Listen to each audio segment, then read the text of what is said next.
Hello everyone, it's মেরাফাত little বা and welcome to my another video. So guys, আজকে আমি তোমাদের জন্য আরও একটি নতুন ব্লগ নিয়ে এসে পড়েছি। গাইজ, আজকের ব্লগটা হয়তো বা একটু ভিন্ন ধরনের হতে পারে, তবে তোমরা পুরো ব্লগটাই দেখবে এবং কমেন্ট বক্সে এসে জানিয়ে যাবে যে ব্লগটা কেমন হয়েছে।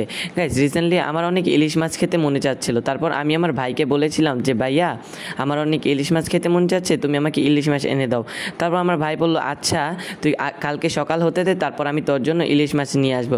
তারপর গাইজ, আমি ভাইকে বলেছিলাম, ভাই পরের দিন সকাল সকাল চলে গিয়েছিল চাঁদপুর থেকে কিছু ইলিশ মাছ এনেছে এবং আরও কী ধরনের জানি মাছ এনেছে। আমি তো খুব খুশি যে আমার ভাইকে আমি বললাম এবং আমার জন্য আমার ভাই ইলিশ মাছ নিয়ে এসেছে। এগুলো নিয়ে আমি একটু ভিডিও করছিলাম, হাসাহাসি করছিলাম এবং ইলিশ মাছ নিয়ে একটু মজা করছিলাম যে আমি বললাম আর আমার ভাই কত বড় বড় আমার জন্য ইলিশ মাছ নিয়ে এসেছে। আমি তো ইলিশ মাছগুলো দেখে খুবই খুশি হয়েছিলাম এবং আমি বলছিলাম যে আমার জন্য আজকে কয়টা ভেজে দিতে, আমি খাবো, মানে একটা ইলিশ মাছ কেটে ভেজে দিতে। তারপর গাইস আমাকে একটা ভেজেও দিয়েছিল, আমি খেয়েছিলাম খুব মজা করে, কারণ আমার অনেক মন চাচ্ছিল তাই। আর আমি এই তো একটা একটা করে ইলিশ মাছ পাটিতে বিছিয়ে দিচ্ছিলাম এবং দেখছিলাম যে এখানে কয়টা মাছ।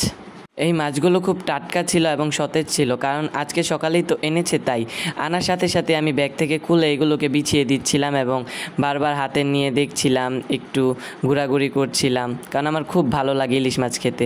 তো গাইস, আজকের ব্লগটা এতটুকুই। সবাই ভালো থাকবেন, সুস্থ থাকবেন এবং ব্লগটা কেমন হয়েছে সবাই কমেন্ট বক্সে জানিয়ে যাবেন। আল্লাহ হাফেজ।